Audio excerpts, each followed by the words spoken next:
and welcome back to Bumblebee. I'm your hostess, Tereza, here to dive into the medieval era's most memorable contributions. In today's video, the top 10 important medieval inventions that are still used today. We're going to start with the most visibly obvious of medieval inventions. So number 10 is getting defensive. Apparently me and castles have that in common, and I know this comes off as strange because we're talking about stuff still in use today, but castles around the world remain active, whether it's the Lego brick-looking one that the Windsor family resides in, or the ornate fairy tale castles like Pellesh that inspire romance novels. Castles remain for not only the actual utility of government and nobility, but even now as tourist and education centers. And they're probably the medieval era's most famous invention. Did they do a good job? No, not really. Could they handle taking care of a building that size? No, they could not. Was it filthy? God, yes. But the purpose of castles was purely fortification. Medieval Europeans especially took all the tremendous ingenuity they could have used to figure out bathing and put it into their castle design, making them progressively deadlier to attackers and safer for the castle dwellers. The first castles built in England were by the Normans, starting with the earthen mounds and ditches with timber palisades. Eventually, these evolved into stone keeps, as seen at Totnes and Rochester Castle. As the ideas developed and the supplies were found, castles became less forts and more, well, castle-y, with bedrooms and dining halls that weren't just utilitarian. Next, they switched over to tower-studded outer walls, like those at Framlingham Castle, or the two circuits of inner and outer walls, which made Dover Castle the strongest fortress in England. Others concentrated on powerful gatehouses, like Brougham Castle, often equipped with portcullises to trap attackers and kill holes for dropping nasties on their head, like feces and fire. Fun mix, right? If you like medieval battle and warfare, maybe consider subscribing to The Hive to see our regularly posted history content. And since we're talking about defenses, we'll make number 9 about the mass production of weaponry specifically. The medieval era was one where the Europeans started figuring out that weapons could be more than a stab stick. For example, the bow and arrow, which had existed since prehistoric times but pretty much blew the brains out of the slow progressing Europeans. With a range of well over 200 meters, this medieval automatic weapon could shoot at least 6 arrows a minute. Well, the person using it could. The longbow's success depended on strength and training. Few people today could even draw a medieval war bow, something medieval archers regularly practiced from early in life. Some of the best longbows ever developed were in the 12th century England on the Welsh border. This specific longbow was used in the triumphs such as the Battle of Agincourt from 1415, when English archers caused casualties of 10,000 French soldiers compared to only a few hundred English deaths. This was also an era where pew-pew powder was invented, and consequently a whole lot of weaponry utilizing the powder came out, such as the cannon, which developed in the later medieval period and was more efficient, but insanely dangerous to its users since they regularly went boom and were practically impossible to move. Steadily growing safer for users and deadlier to enemies, cannons were the weapons of the future. It wasn't long until the advent of the hand cannon, and then from there, we all know what kind of hand weapon utilizing pew-pew powder was invented. While it's important for the sake of war and safety, the downside of this important medieval invention is now it is simply too accessible. But thank God for shining armor, right? Number 8. Armor is still used today, just before people get annoyed. It's called Kevlar, and in order for us to have that now, we have to start with the dummies running around in tin cans.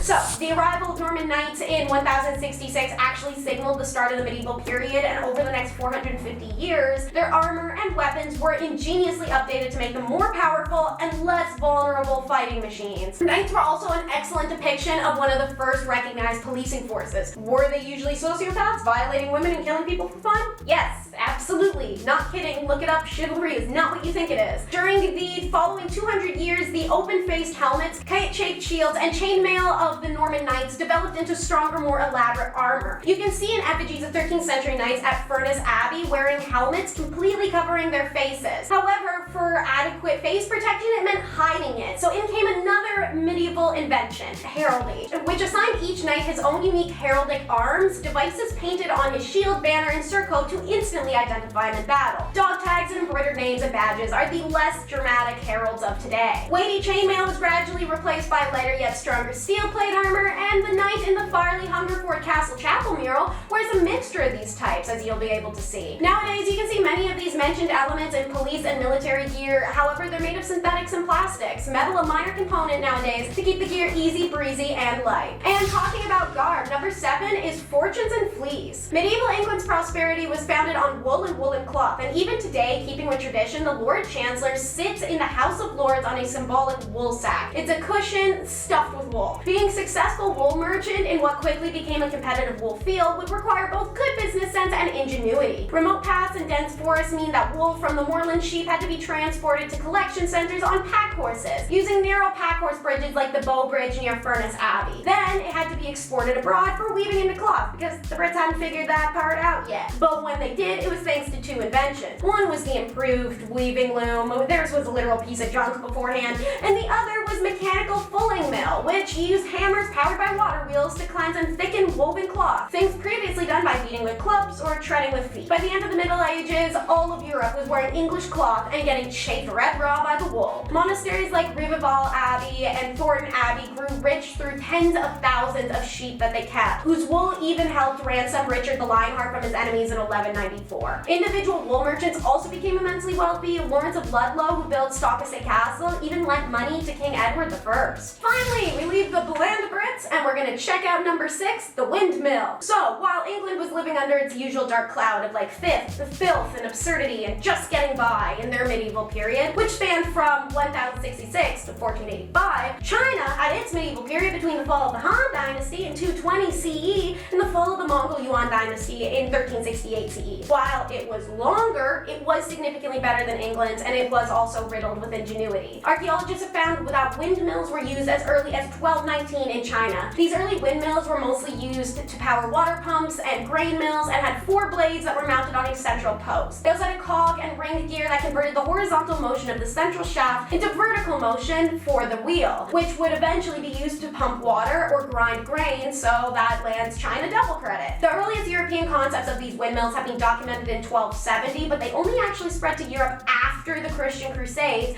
sometime in 1291. Nowadays, windmills are progressive forms of energy collection and conservation. Shout out to my big bro, who's one of those crazy and brave people that climbs thousands of feet up in the air in these modern wind towers to maintain and repair them. For number 5, we thankfully get to take a trip to the public library, and it's in Italy. Now that's a vacation. So, the public library as we know it today was actually invented in the Middle Ages in 1452 Italy. Now, before y'all go in the comments and start that crap, oh, Tereza, what about the Library of Alexandria? What about the Imperial Library of Constantinople? Shut up. Public library. Big important word right there. Public. So many massive libraries, especially those lost to history like the 2 I mentioned, were not public. That's also why we have no idea what the hell was lost in them, so congratulations to the dinguses of the past who gate-kept knowledge so hard it's just gone forever. The Library of Malatesta Novella in Cesena, Italy is widely regarded as the first ever public library in the world. Up until this, libraries were largely closed and utilized by very few people, such as scholars, tutors, and nobility. The public library that first opened up in Cesena was owned by the city municipality and gave people the opportunity to borrow and read books within it for free, something unheard of at the time and part of a knowledge to the people plan. But how are you supposed to read with such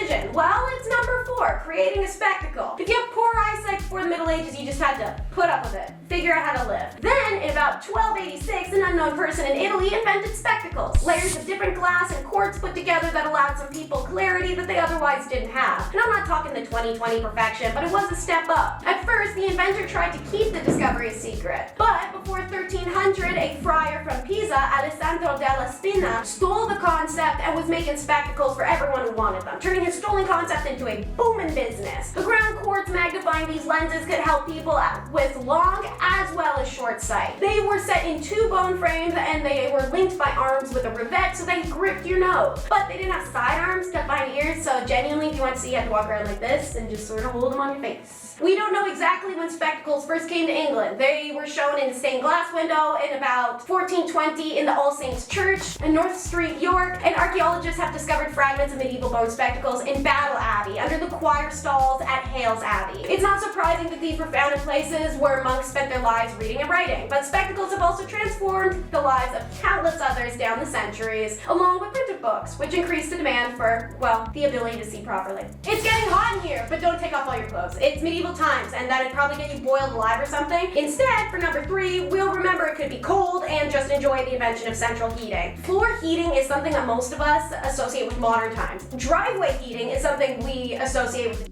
who lives at the end of the road, doesn't have to shovel like us plebs all winter. Anyways, as unbelievable as it may sound, many medieval Eastern European and Scandinavian buildings utilized utilized a form of central heating system throughout the Dark Ages, inspired by the Roman hypocaust, a series of floor channels used to heat the water of their bathhouses. Called the heat storage hypocaust, this medieval floor heating technology used hot air that traveled from the furnace room to a system of underfloor channels. Just feeding the furnace could keep a large room warm for days, i.e. the hypocaust at the Reichenau Abbey in Germany could efficiently heat the 3,230 square foot assembly hall all winter long. Research on the subject is ongoing, but over 500 medieval hypocausts have been found across Europe, mainly in Germany, Sweden, Finland, Denmark, Estonia, Lithuania, Latvia, and Poland. Here's my favorite on the list. Number 2 is oil paint. I know it doesn't seem that important, but oil paint was a mass contributor to the evolution of art throughout history. And without art, I cannot emphasize to you enough how little we would know of history. The art's always unappreciated, and our modern times carried everything of our past into our present. What will carry our past into the new present? Technology doesn't last forever after all, so. Oil paint is made by mixing dry pigments with oils, often linseed oil, that can then be thinned out with the use of turpentine. To quote, as a result, you have a slow-drying paint of unsurpassed textural variety and opaqueness that can be easily adjusted, layered, and tinkered with indefinitely to the artist's desire. Pigments were made with natural materials, dried flowers, pollen, spices like saffron, walnut, bark, soil, clay, really anything colorful and powdery. And if it wasn't for the Dark Ages, the world would probably never see some of the most renowned paintings in history. Let it be Leonardo's Mona Lisa or Van Gogh's Starry Night. It's been in the last decade that the study of art production has traced us back to the origins of oil paint, which is actually in the ancient caves of Bamiyan, Afghanistan, where the Buddhist mural find unknown artists were painted somewhere in the 7th century. Meanwhile, in Europe, oil paint would not appear until the 13th, 14th centuries, and it would be first used to add a glossy finish to wooden furniture and tempera paintings, such as Jan van Eyck's. Okay.